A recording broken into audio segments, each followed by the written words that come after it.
Hello, today I'm going to show you how to put on tefillin. You'll notice that I've already got my talit. I've put that on beforehand. And our rabbis say that when one has a choice between the talit and the tefillin, the talit comes first. So I've already got it on. I've rolled up my sleeve. I've rolled up my left sleeve because I'm right-handed. And if you're right-handed, you put it on your left hand. If you're left-handed, you put it on your right hand. The Torah says, "Ukashaltem la'ot al yadecha, v'hayu l'totavot beinenecha." You should bind them for a sign on your hands, and they should be for frontlets between your eyes. And obviously, that's talking about the tefillin shel yad, the tefillin that you put on the hand, and the tefillin shel rosh, the one that you put on the head. And now we're going to start. Firstly, I'm going to take out the shel yad. Here's the shel yad. You can tell it's the shel yad because it says it, of the hand. I'm going to do this according to the Ashkenazic custom. There are differences between the Ashkenazim and the Sephardim and the Hasidim about the custom about putting on tefillin. And what I'm going to do is I'm going to take it out of the box, as you can see here, and I'm going to place this on my left hand. I'm going to be breaking a few rules today because since I've already put on my tefillin this morning with a bracha, with a blessing, I'm going to put the tefillin here today, but I'm going to speak after putting on the tefillin shel yad. The reason is because I'm just trying to show you how to do this, but usually you're not supposed to speak between the putting on of the tefillin shel yad and the tefillin shel rosh. So as I said, we've rolled up our sleeve. We put this on the muscle of the left hand, right there on the top of the muscle, and facing slightly towards the heart. Notice the yud of the kesher, of the knot, is connected to the actual bayit, to the actual house of the tefillin. At this point I'm going to tighten it, and I recite the bracha. Here is the bracha in front of me, on page 8. Baruch atah Hashem, Elokeinu melech ha'olam, asher kidishanu b'mitzvotav, v'tzivanu lahaniach tefillin.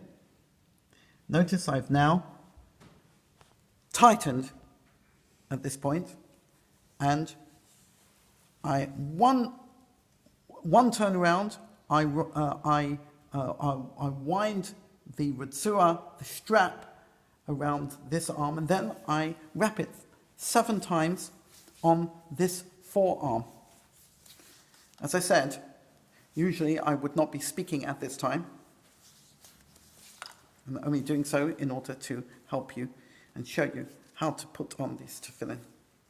We wrap it round 7 times here, and then you wrap it round here a number of times on this arm, on this part of the hand.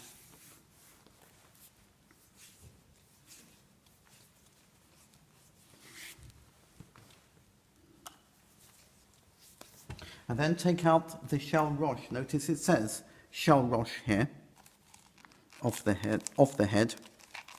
I'm taking this out of the box, of the bayit. Notice I kiss it. That's a sign and a mark of love and respect of the mitzvah. And I put it on my head. I have to be very careful when I put it on my head. At this point I would recite a second bracha according to the Ashkenazic custom. Baruch atah Hashem Elokeinu melech ha'olam, asher kidishanu b'mitzvotav, v'tzivanu al mitzvat tefillin.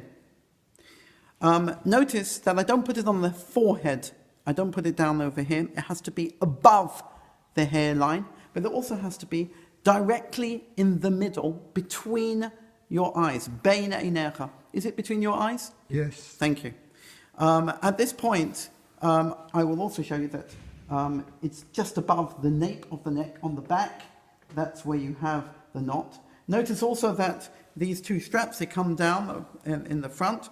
The black side should be facing out. At this point, after I place them on, I would normally recite a little, the following words: Baruch Shem Kavod malchuto la'olam va'ed. At this point, I will undo the straps in the middle of my hand. And I'm going to wrap it on the, you have one strap coming down here, and I'm going to wrap it on the middle finger over here, 3 times round. And as I do that, I will say the following. Ve'erastich li la'olam. Ve'erastich li b'tzedek u'v'mishpat u'v'chesed u'v'rachamim. Ve'erastich li be'emunah v'yada'at et Hashem.